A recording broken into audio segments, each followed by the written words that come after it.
45년이 됐다는 거예요. 그 고물 헬기를 왜 기를 쓰고 도입을 했을까요? 무슨 고물 수집상도 아니면서. 왜 14대나 구입을 했을까? 그리고 김관진은 왜 MB 정부, 박근혜 정부에서 승승장구할 수 있었을까? 그 비결은 뭘까?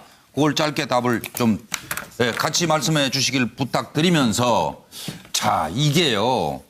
박근혜 정부에서 일어난 일인데 이거 정말 좀 진실을 알고 싶어요. 45년 된 중고 헬기라는 거 아니에요? 그 대당 58억 원 주고 14대 곱하기 하니까 1,500억 원을 펑펑 써가면서 바가지 쓰고 샀다는 거예요, 또 이것도 실제로. 네? 45년 된 중고 헬기가 대당 58억 원이라는 것도 좀 이상한 게. 그런데도 뭐 결제하고 그냥 뭐 장관이 빨리 사라 그러니까 샀다는 거예요.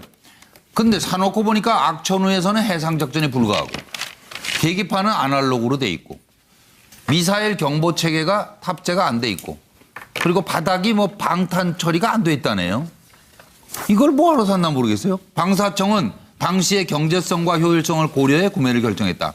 아, 중고 괜찮아요. 값도 좋아요. 그러고 샀다는 거예요, 이 사람들도. 이철희 의원이 말합니다. 김관진 국방장관 지시로 고물 헬기를 샀다는 것이다.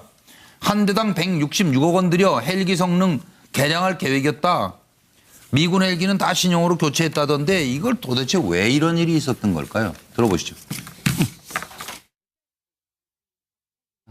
그 시누크 헬기 도입과 관련해서는 도입 당시에 그 경제성이나 효율성 등을 고려해서 구매를 결정을 했고 그에 따라서 방위사업청에서 사업을 추진했습니다. 50년 가까이 쓴 중고 제품을 경제성으로 들여왔다. 이게 상식적으로 납득이 간다고 생각하시나요? 그 당시에 선행 연구와 사업 타당성 조사를 다 거치고 사업을 추진했습니다. 네. 이게 정상적인 절차가 다 진행된 건가요? 네, 절차대로 진행이 됐습니다. 이건 몇 년 사업이? 짧게 해주셔야 되니까. 양 박사님이 짧게 하실 것 같아요. 뭐 저는 이야기를 짧게 하라니까 자꾸 목소리가 커지고 더 열정적으로 이야기를 하잖아요. 저는 그 첫 번째 고철 덩어리를 골동품으로 착각한 건 아닐까라고 이제 생각을 해봅니다. 네. 기본적으로 헬기가 있으면요. 네. 항법 장치 우리가 요새 이야기한 GPS가 있어야 될 거 아니에요. GPS를 뜯어내고 준 거거든요.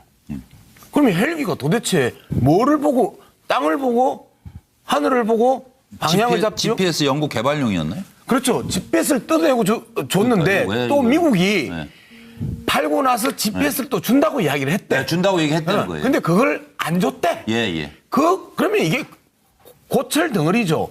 한 가지만 꼭 지적하고 싶습니다. 예, 예. 저는 정리해 주세요. 한국국방연구원을 반드시 짚어줘야 되는데요. 그렇습니다. 이 시누크 헬기를 설계할 때 이 수명을 50년에서 한 55년 정도를 봤습니다. 네. 그런데 45년 된 걸. 45년 된 걸 사오면서 아직도 25년의 수명이 더 남았다고 연구 보고서를 냅니다. 예. 그러면서 이게 쑥 하고 지나가는 거거든요. 똑같습니다. 블랙리스트 잘못된 그 명령에 연구 결과를 조작하게 하고 그 조작된 결과를 가지고 4대강을 하고 블랙리스트를 만들고 했던 그 패턴하고 동일하게 그 되풀이되는 패턴들이 이 패턴이다 하면 그래서 승승장구할 수 있었다. 김관진 전 국방부 장관에 대한 문책도 필요하지만 한국 국방연구원에 시누크 헬기 도입 타당성 연구 보고서를 작성했던 그들에 대해서도 명백하게 책임을 물어야 된다고 생각합니다. 돈 물어내게 해야 돼요. 그리고 나라 돈 이렇게 쓰면 안 돼요. 서정훈 변호사가 짧게 잘하시는 것 같아요. 저는 이게 그 손자병법에 보면요. 전쟁은 이게 속전속결로 해도요. 예. 무기 구입을 속전속결로 해라는 말은 없어요. 근데 이게 김관진 실장이 무기를 이게 속전속결 지시하니까 바로 구입한 거 아닙니까? 저는 이게 한마디로 방산비리. 이건 이게 방산비리의 전형으로 보고요. 바로 이게 두 사람의 명언을 소개했습니다. 첫째는 이게 윈스턴 처칠. 이분은 이게 내부의 적이 없다면 외부의 적은 위협적이지 않다. 바로 이게 방산비리자는 내부의 적입니다. 두 번째 이게 문재인 대통령의 명언이 있어요. 바로 이게 방산비리자가 진짜 종북이고 매국노다. 저는 이게 한마디로 딱 내부의 적, 종북, 그다음에 매국노로 봅니다. 네, 차정 교수. 예, 지금 뭐 판넬에 보면 지금 치누크 헬기가 그려져 있습니다. 예. 뭐 여러분들이 잘 뭐 영화 같은 걸 보면 알 수 있습니다만은 이 과거 베트남 전쟁 때 영화를 보면 뭐 플래툰이라든지 지옥의 묵시록 같은 게 보면 이 치누크 헬기가 나오죠. 네. 그러니까 이 지금 군인들 같은 경우는 특히 우리나라 군인들 같은 경우 치누크 헬기에 대해서 일종의 로망 같은 걸 좀 갖고 뭐 있습니다. 전설, 뭐 로망. 지금 저기 화면에 나오지만 양쪽에 로프가 네. 두 개가 있습니다. 네. 두 개가 있기 때문에 저기 상위 무게 균형을 상당히 잘 잡습니다. 예. 그렇기 때문에 한쪽으로 물건을 많이 실어도 한쪽으로 치우치지가 않거든요. 예. 그래서 중장비로 운영할 수 있고요. 그리고 또 하나는 무장병력을 한 30명 넘게 태울 수 있습니다. 그렇기 때문에 특수작전을 하는데 아주 용이합니다. 용이하기 때문에 아마도 김관진 장관이 만약 순수하게 생각을 했다고 한다면 예. 아마 여러 가지 지금 그 안보 문제나 이런 걸 생각했을 때 우리가 대북 특수전을 벌일 때 예. 그때를 대비한다고 아마 나름대로는 그런 명분을 갖고 예. 도입을 한 것 같은데 앞서 우리 양 박사 충분히 지적했듯이 예, 예. 이 GPS가 연동된 내비게이터 자체가 없다. 예. 그러면 지금 뭘 갖고 찾아가나요? 대북 뭐 특수전을 한다고 하더라도 예. 그런 것뿐만 아니라 지금 여러 가지 지금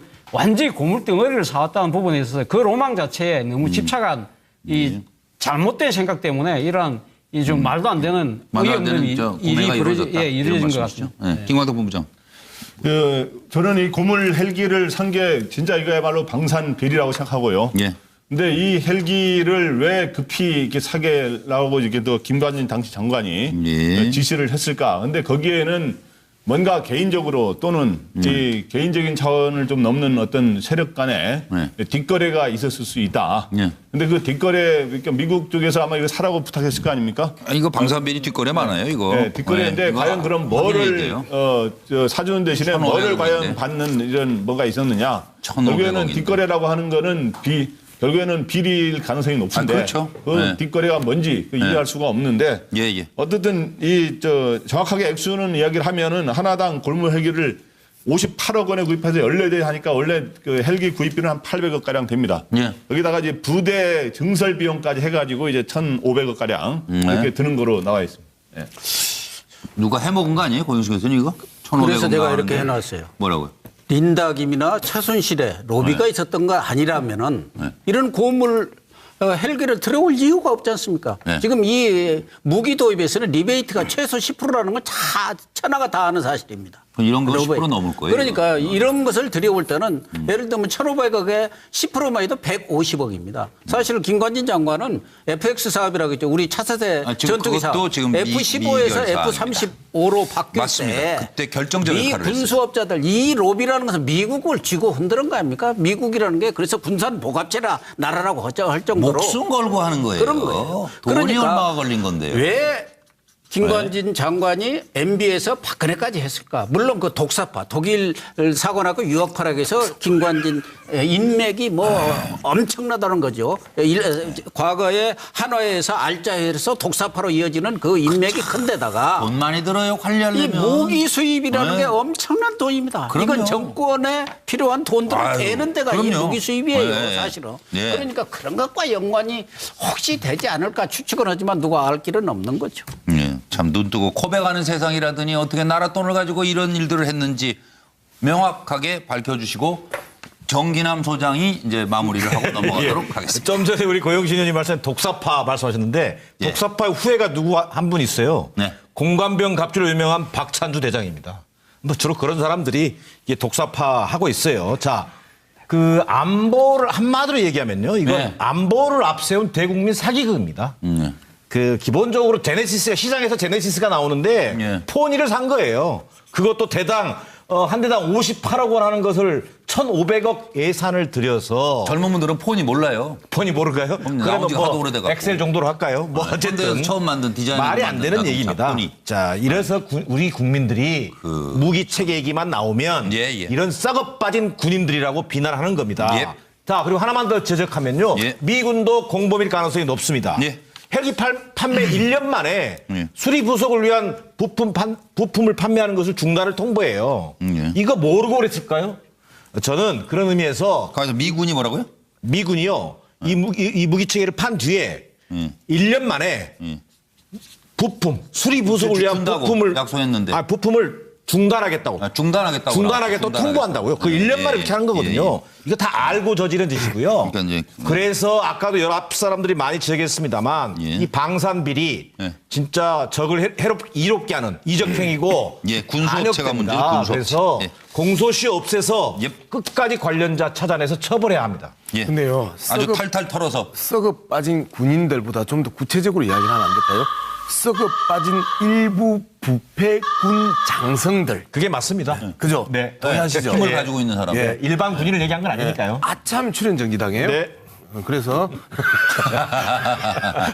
문재인 워낙 정부에서 습관성 그 출연 정지였기 때문에 저는 완전히 바뀌었잖아요. 저는 말투도 바뀌었고 표현도 정확하고. 아니 문재인 주제와 정부에서도 동떨어진 출연 정지가 말씀을 있습니까? 하시네요. 무슨 리스트가 우주에 있나요? 다녀오셨나? 더군다나 우리 양 박사야 문재인 정부의 실세 아닙니까? 아, 또 왜 그러십니까? 지금 어디로 가는 겁니까? 이 얘기가. 재미없대잖아요. 앵커가. 출연 정지 저기- 당한다고 하니까. 그럴 일 없고요. 마음대로 말씀하십시오.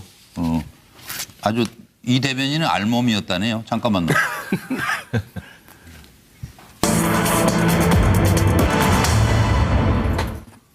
별로 뭐 이름 석자 다시 기억하고 싶지는 않은데 어쨌든 미국 경찰에서 나와서 이제 다시 증언이 나왔죠. 그래서 이게 다시 얘기거리가 되는 겁니다. 성추행 증언 떳떳하다던 윤창중 진술서에는 알몸을 인정했다는 거예요. 이게 새롭게 나온 얘기입니다. 그래서 왜 요즘 이분이 조용한지 좀 질문을 드리면서 내 손 잡아주지 않을래? 윤창중의 그날 밤. 사건 당시 기자회견. 기자회견에선 본인이 이렇게 얘기합니다. 호텔방을 누가 놓고 해서 얼떨결에 속옷 차림으로 그냥 나갔죠. 제 불찰이지요. 그리고 잘해보라고 허리 한 차례 툭 쳤을 뿐이에요. 그런데 미국 경찰 얘기로는 조세보라고 당시 수사했던 미국 경찰입니다.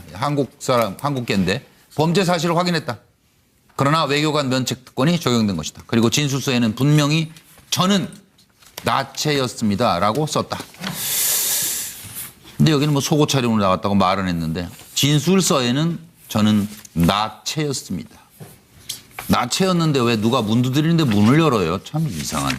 지난해 12월 박근혜 전 대통령 탄핵 반대 집회 알몸으로 여성 인턴 엉덩이 성추행했다면 워싱턴 형무소에 있을 것이에요. 저 멀쩡하잖아요 하고 혐의를 부인했는데 미 경찰 얘기로는 외교관 면책특권이 적용됐기 때문에 이게 무혐의가 된 거다. 피해자 인턴 A씨 내 손 잡아주지 않을래? 이런 말 계속했어요. 그리고 나를 고소할 거냐? 이렇게 묻기도 했어요. 이 아저씨가요. 들어보시죠. 좋은 시간을 보내다가 나오면서 제가 그 여자 가이드의 허리를 툭 한 차례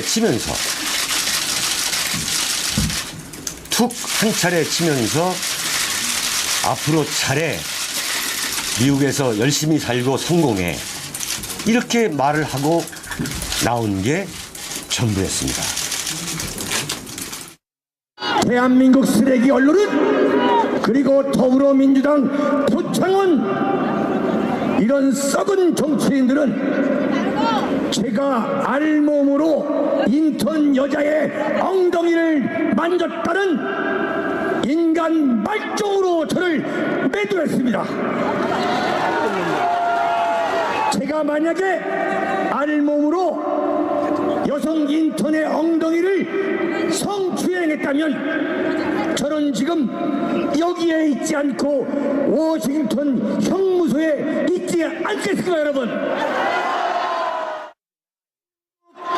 쓰레기 언론과 대한민국 양아치 언론들이 똘똘 뭉치고 대한민국 야당 그리고 윤창중의 정치적 부상에 시샘하는 여야 정치권 세력이 저 윤창중을 난도질하고 생매당했지만 윤창중은 결코 죽지 않고 여러분 곁으로 돌아왔습니다, 여러분. 경찰 입장은 당시에 조사해봤는데 뭐 죄 있구만 이렇게 한 거 아니에요? 그렇죠. 그 여성 인턴의 주장이 맞다고 결론을 내렸다는 얘기네요? 경찰 입장에서는 그렇습니다. 윤창중 씨는 아직도 지금 아니라고 주장하고 있거든요. 네. 그렇겠죠. 그게 뭐 외교관 면제 특권이 있기 때문에 네. 아니라 그러면 아닌 거죠. 그렇습니다. 그래서 외교법을 먼저 주술을 해서 기소하기 전에 미국에서 사실 제일 높은 법이 헌법이죠. 두 번째로 높은 법이 협상법이거든요. 국가협상법. 그래서 국제협상법이 더 높기 때문에 외교관 면제 특권이 있기 때문에 그런 법이 적용되니 검찰에서도 그 미국 법무부죠. 거기서도 이제 본인들이 거기서는 판단을 할 게 아니라 이거를 외교부로 넘겨서 외교부에서 그걸 알아서 하는 거죠. 외교적으로 무마가 됐군요. 말하자면. 나 이거 그냥 넘어가는 것도 괜찮을 것 같은데요? 굳이 말씀하실 필요 있어요? 짧게? 고인수 교수님 정말 이거 긴 얘기 필요 없잖아요. 그렇죠. 뭐 본인 스스로 인간 말종 생매장 당했다고 하는데 그렇게 생각할 사람은 없고 사실은 최근에 뭐 책도 내고 작년이죠. 책도 내고 뭐 출판 기념회도 했지만 반응도 없었고 그 이후 태극기 세력에 편승해서 뭔가 정치적이든 또 뭔가 한번 제 얘기를 모색해 봤습니다만은 지금은 뭐 태극기 세력도 완전 소멸된 그런 상태이기 때문에 더 이상 설 자리가 없는 것이죠. 그러니까 입을 다물고 있을 수밖에 없지 않습니까? 네, 그리고 정의남 선생님. 뭐 어떻게 보면 모렴치한 뭐 변태성 추행범의 혐의를 받고 있었잖아요. 저는 국가를 망신 그런 사람이 국민의 안중이 없기 때문에 수치심도 없다는 느낌을 받았고요. 근데 그런 분 요즘에 왜 조용한지 싶었더니요. 이게 보니까 숨어 있는 극우 보수 세력의 이데올로그가 된 것 같아요. 최근에 제가 어떤 블로그에 올라온 거를 봤는데 자유한국당은 수단과 방법을 가리지 말고 김명수 대법원장 후보자를 낙마시켜야 한다. 뭐 이런 식의 지령하듯이 안 그래 이것은 자유한국당이 문을 내리느냐 내리지 못하느냐 아마 분수령이 될 것이다. 뭐 이런 말까지 했어요. 정말 반성도 없고 수치심도 없는 윤창중 전 대변인. 박근혜 정부의 알파와 오메가였던 것 같아요. 그렇죠? 그런 생각 드시죠? 그렇죠. 네, 이때 경종이었던 것 같아요. 저 때가 박근혜 대통령이 처음으로 대통령이 되고 나서 첫 방미였거든요. 그렇습니다. 저때 저 사건들을 터뜨리면서 박근혜 대통령의 한미동맹과 방미 성과를 깡그리 없애버렸던 게 윤창중 씨였는데 올 2월에 또 이렇게 거짓말을 합니다. 태극기 집회로 박근혜 대통령이 완전 부활하였다라고 하면서 부활송을 부르다가 이제 자기도 그 한꺼번에 묻혀가는 이러한 그 사태까지 자초를 했네요. 안타깝네요. 그리고 저좀 변호사님 이거 아무 데서나 이렇게 옷 훌떡훌떡 벗는 거 아니죠? 그렇죠. 저는 이게 저분이요. 바로 그 워싱턴 형무소에 구속이 안 됐기 때문에 무죄다고 했잖아요. 그렇죠. 정말 이게 저는 어불성설이고 국민 기만이에요. 제가 이게 국민들께 저렇게 왜 형무소에 있지 않은지 한번 설명을 드리고 싶은데 바로 이게 세 가지 이유에 저분은 이게 외교관은 아니에요. 그렇지만 이게 정상외교 수행원이기 때문에 외교사들의 면책 특권이 있어서 웬만하면 구속 안 합니다. 근데 외교사들도 살인이나 강간처럼요. 아주 중대한 범죄에게 그 면책 특권은 권리이기 때문에 포기할 수 있거든요. 국가의 권리입니다. 개인의 권리가 아니에요. 따라서 이게 제가 보기에 강제추행은 상대적으로 경미해요. 1년 이하. 그래서 이게 구속이 안 된 거고요. 마지막으로 이게 저분은 피해 여성이 우리나라 와가지고 이게 민형사하면 구속될 수 있어요. 근데 피해 여성이 우리나라까지 오기 힘들잖아요. 현실적으로. 왜냐하면 피해 이게 여성이 속인주의이기 우리나라에 때문에. 와서 이 사건을 지금 공소시효 없어요? 그렇죠. 공소시효도 없지만 이게 속인주의이기 때문에 저 사람 잘하면 이게 서울구치소에 갈 수 있는 거예요. 워싱턴 행무소는 안 가도. 근데 피해 여성이 현실적으로 한국까지 와서 이게 힘들잖아요. 이런 세 가지 이유로 구속이 안 된 거지 무죄하고는 전혀 이게 다르다는 걸 말씀드립니다. 네. 차정 교수님? 예, 왜 조용한가 윤창중 씨가 저는 뭐 이렇게 봅니다. 뭐 소도 비빌 언덕을 보고 눕는다고. 아무래도 뭐 여러 가지 그 정세가 지금 뭐 불리하다고 생각하니까 조용한 걸로 제가 알고 있었는데 방금 우리 정기남 소장님 말씀 들으니까 그런 것도 아닌 것 같네요. 뭐 지금 나름대로 비빌 언덕이 있다고 보는 것 같습니다. 칼라면 쓰는데. 그러니까 제가 잘못 알고 있었네요. 그러니까 우리 이 제작진도 이렇게 조용하다고 이렇게 물어보는 바람에 저도 거기에 대한 판단을 잘 못할 것 같습니다. 대외적으로 조용하다 그거죠. 뭐 그거 들여다보는 사람이 몇이나 되겠어요. 그러니까. 그래서 김관동 본부장이 정리해 주시면. 저는 윤창중 전 대변인의 그때 성추행 희롱 사건 이후에 지금까지의 움직임을 네 글자로 요약하면은 후한무치다.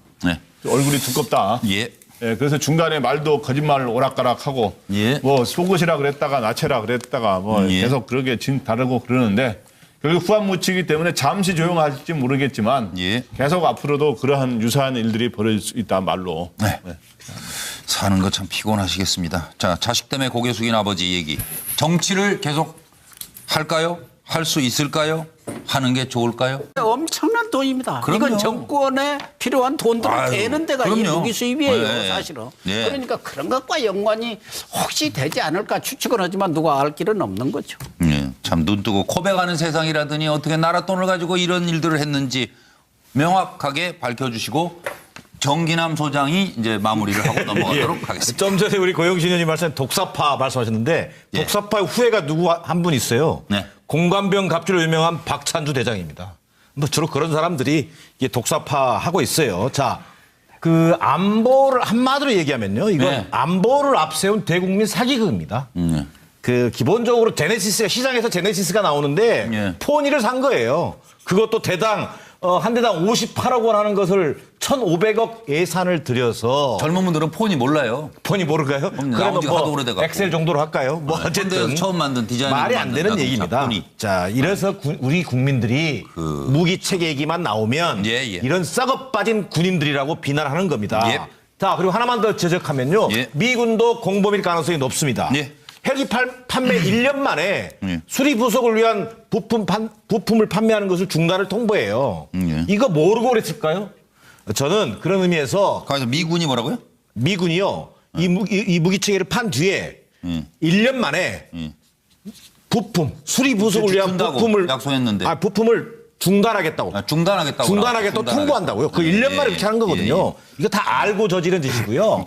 그래서 아까도 여러 앞 사람들이 많이 지적했습니다만 이 방산비리 진짜 적을 이롭게 하는 이적행위고 군수업체가 문제죠. 군수업체. 그래서 공소시 없애서 끝까지 관련자 찾아내서 처벌해야 합니다. 근데요, 아주 탈탈 털어서 썩어 빠진 군인들보다 좀 더 구체적으로 이야기를 하면 안 될까요? 이게 속전속결로 해도요. 무기 구입을 속전속결로 해라는 말은 없어요. 근데 이게 김관진 실장이 무기를 이게 속전속결 지시하니까 바로 구입한 거 아닙니까? 저는 이게 한마디로 방산비리. 이건 이게 방산비리의 전형으로 보고요. 바로 이게 두 사람의 명언을 소개했습니다. 첫째는 이게 윈스턴 처칠. 이분은 이게 내부의 적이 없다면 외부의 적은 위협적이지 않다. 바로 이게 방산비리자는 내부의 적입니다. 두 번째 이게 문재인 대통령의 명언이 있어요. 바로 이게 방산비리자가 진짜 종북이고 매국노다. 저는 이게 한마디로 딱 내부의 적, 종북, 그다음에 매국노로 봅니다. 차정 교수. 예, 지금 뭐 판넬에 보면 지금 치누크 헬기가 그려져 있습니다. 뭐 여러분들이 잘 뭐 영화 같은 걸 보면 알 수 있습니다만은 이 과거 베트남 전쟁 때 영화를 보면 뭐 플래툰이라든지 지옥의 묵시록 같은 게 보면 이 치누크 헬기가 나오죠.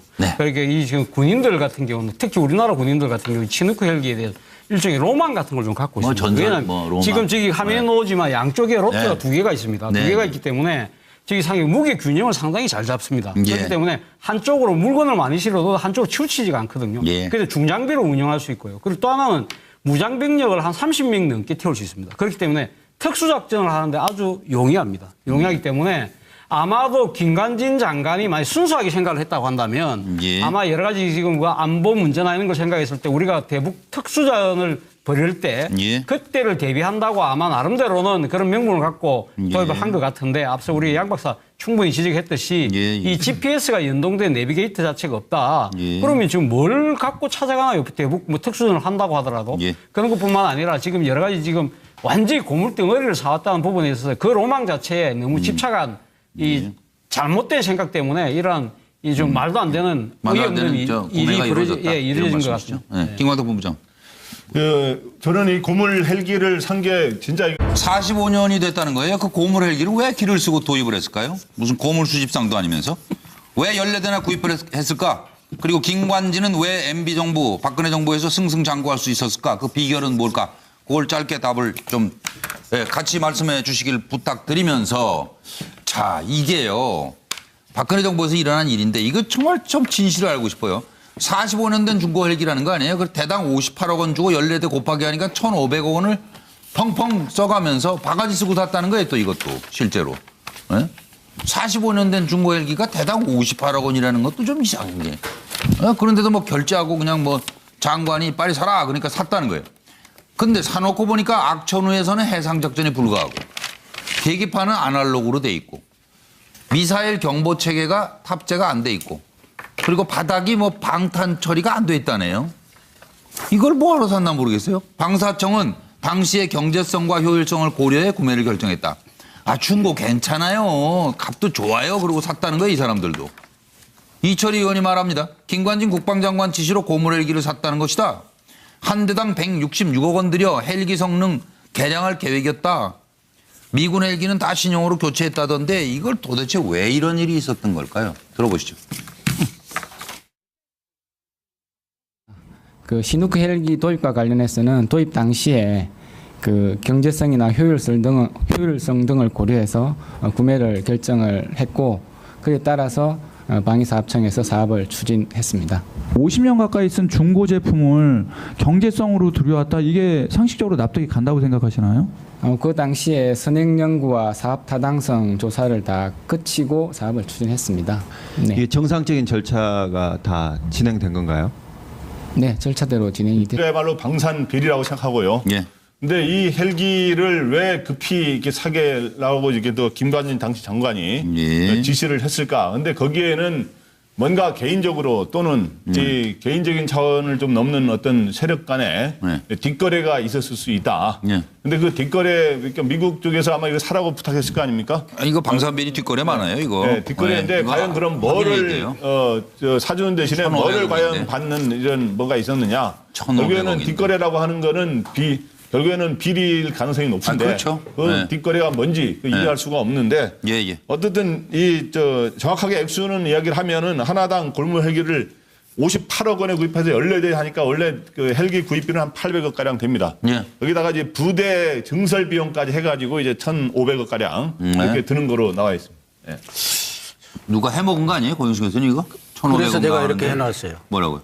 린다김이나 최순실에 로비가 있었던 거 아니라면은 이런 고물 헬기를 들어올 이유가 없지 않습니까? 네. 지금 이 무기 도입에서는 리베이트가 최소 10%라는 건 다 천하가 다 아는 사실입니다. 이런 거 로비. 10% 넘을 거예요. 그러니까 이런 것을 들여올 때는 예를 들면 1,500억에 10%만 해도 150억입니다. 사실 김관진 장관은 FX 사업이라고 했죠. 우리 차세대 지금 전투기 사업. 그것도 지금 F-15에서 미결 F-35로 바뀔 맞습니다. 때 그때 결정적 미 역할을 군수업자들 이 로비라는 것은 미국을 쥐고 흔드는 거 아닙니까? 미국이라는 게 그래서 군산 보갑제라 나라라고 할 정도로 목숨 걸고 하는 거예요. 그런 거예요. 돈이 그러니까 얼마가 걸린 건데요. 왜 김관진 장관이 MB에서 박근혜까지 했을까? 물론 그 독사파, 독일 사관하고 유학파락에서 김관진 인맥이 뭐 엄청나다는 거죠.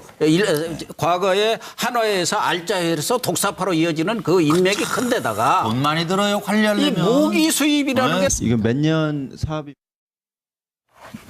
짧게 해주셔야 되니까.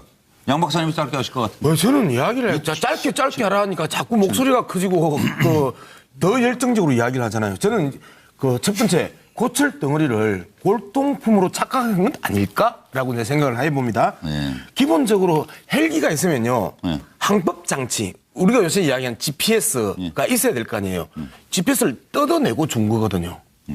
그러면 헬기가 도대체 뭐를 보고 땅을 보고 하늘을 보고 방향을 잡죠? GPS 연구 개발용이었나요? 그렇죠. GPS를 뜯어내고 줬는데 그러니까요. 또 미국이 팔고 나서 GPS를 또 준다고 이야기를 했대. 네, 준다고 얘기했다는 거예요. 근데 그걸 안 줬대. 예. 그러면 이게 고철 덩어리죠. 한 가지만 꼭 지적하고 싶습니다. 저는 정리해 주세요. 한국국방연구원을 반드시 짚어줘야 되는데요. 그렇습니다. 이 시누크 헬기를 설계할 때 이 수명을 50년에서 한 55년 정도를 봤습니다. 그런데 45년 된 걸 45년 된 걸 사오면서 아직도 25년의 수명이 더 남았다고 연구 보고서를 냅니다. 그러면서 이게 쑥 하고 지나가는 거거든요.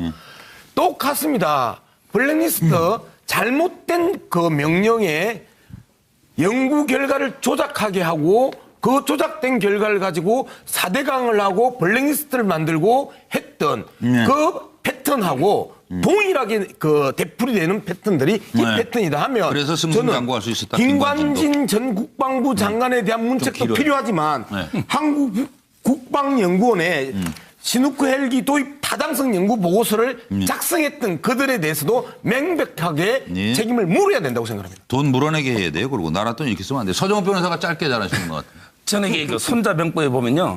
전쟁은